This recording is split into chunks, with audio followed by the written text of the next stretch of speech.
بسم اللہ الرحمن الرحیم۔ لاکھوں درود پاک حضرت محمد صلی اللہ علیہ وسلم اور آپ صلی اللہ علیہ وسلم کی آل پر۔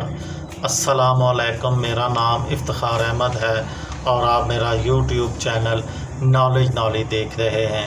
آج میں آپ کی خدمت میں 29 اگست اور 30 اگست کے اہم واقعات گوشے گزار کروں گا۔ 29 اگست 1831 کو برطانوی ماہر طبیعیات مائیکل فیراڈے نے دنیا کے پہلے بجلی کے ٹرانسفارمر کا عملی مظاہرہ لوگوں کے سامنے پیش کیا۔ 29 اگست 1882 کو برطانوی کرکٹ ٹیم کو پہلی بار اپنی ہی سرزمین پر آسٹریلوی کرکٹرز کے ہاتھوں شکست ہوئی۔ اس پر ایک اخبار نے کرکٹ کے انتقال پرملال کی جعلی خبر چھاپی اور لکھا گیا کہ میت کو جلا دیا جائے گا اور اس کی ایشز یعنی راکھ آسٹریلیا لے جائے گی۔ اگلے دورے میں انگلینڈ نے آسٹریلیا کو شکست دے دی اور انگلینڈ کی ٹیم کو وکٹوں پر رکھے جانے والی 2 بیلز میں سے ایک کی راکھ پیش کی گئی۔ یوں ایشز مقابلوں کا آغاز ہوا۔ 29 اگست 1885 کو جرمنی میں گوٹلیب ڈیملر نے دنیا کی پہلی موٹر سائیکل کی ایجاد کے حقوق اپنے نام محفوظ کرائے۔ 29 اگست 1949 کو سوویت یونین نے اپنا پہلا ایٹمی تجربہ کیا۔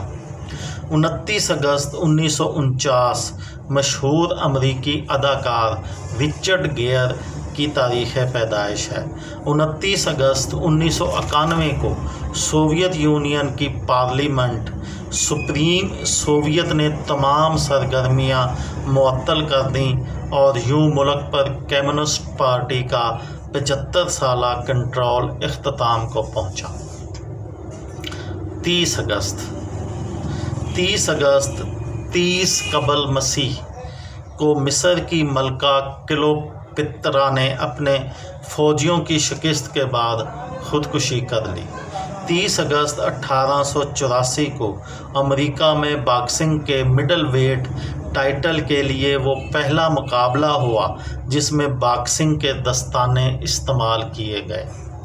30 اگست 1901 کو اسکاٹ لینڈ کے ہیوبرٹ سیسل نے دنیا کے پہلے ویکیوم کلینر کی ایجاد کے حقوق اپنے نام محفوظ کرائے۔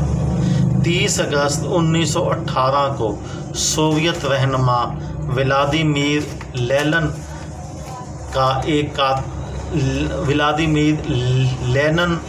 ایک قاتلانہ حملے میں شدید زخمی ہو گئے۔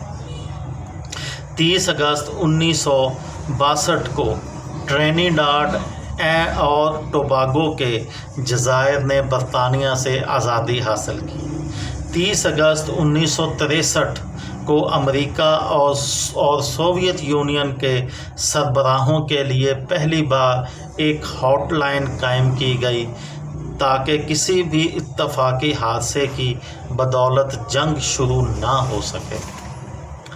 30 اگست 1979 کو پہلی بار ایک دمدار ستارہ سورج سے ٹکراتا دیکھا گیا۔